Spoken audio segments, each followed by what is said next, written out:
Isabel Caro is as shocking a poster girl as you will ever see. Last month, the anorexic woman who weighs less than 70 pounds appeared on billboards in Milan, the fashion center of Italy. Looking at her made us wonder if she would actually survive.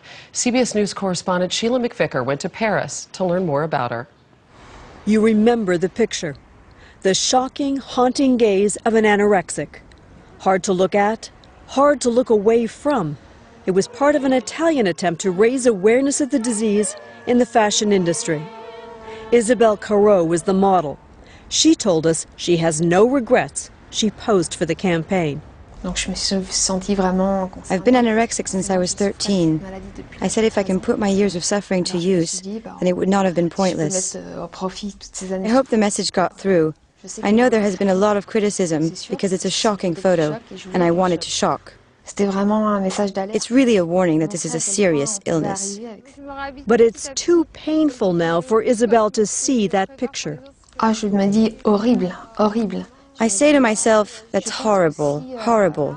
Are you worried that young girls suffering from anorexia might see that picture of you and think, I have to lose more, I have to lose more. Look at how beautiful she is like that. I must lose more. I don't think so. I hope not. To see my tailbone like an open wound, I show myself as I am. I'm not beautiful, my hair is ruined, and I know I will never have long hair again. I've lost several teeth, my skin is dry, my breasts have fallen. No young girl wants to look like a skeleton. It's horrible. It's ugliness. You couldn't believe anyone would want to look like that. I don't think there is any question about it. At 5 feet and now 66 pounds, 25-year-old Isabel has a body mass index under 14. The lowest healthy adult BMI is 18.5. She has weighed even less. Her anorexia the result of a dreadful childhood. This is when I was 55 pounds. It's actually very painful to look at these photos again. When did you realize that this disease, this illness, could kill you? It was when I went into a coma about a year and a half ago, and really up to then I didn't realize. I saw death coming for me. I saw what all those people describe when they survive an accident, when they really come close to dying. At that stage I freaked out. I was so afraid that I took hold of myself, and I said I have to do something, because I won't have a second chance. I really wanted to live. I really wanted to fight. Isabel left her family and moved to the south of France. She's found a doctor who specializes in treating eating disorders. She sees a psychotherapist, has her blood and heart checked regularly. And slowly, slowly, she has begun to eat. How difficult was it to literally begin to eat again? My stomach rejected everything, so it was very, very hard. I had to get used to eating again, little bites and lots of liquids. Isabel says she loves Japanese food.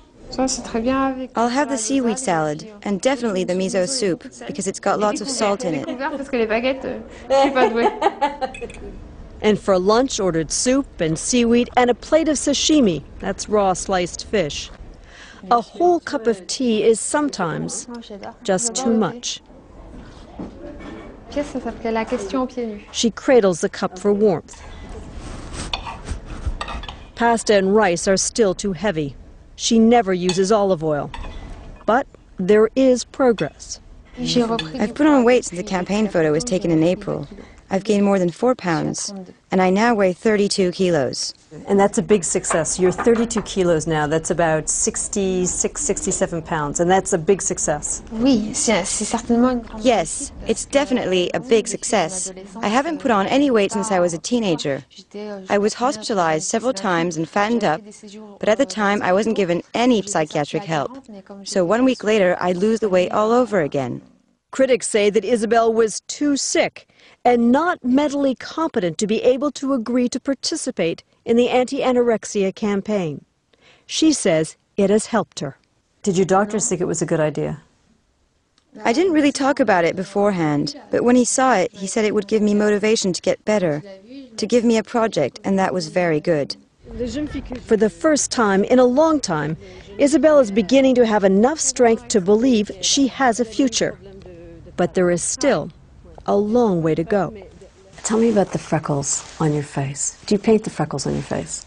I do have freckles naturally, but I use makeup to accentuate them because I like to bring out my eyes. Because if someone is looking at my eyes, they are not looking at the rest of me. Sheila McVicker, CBS News, Paris.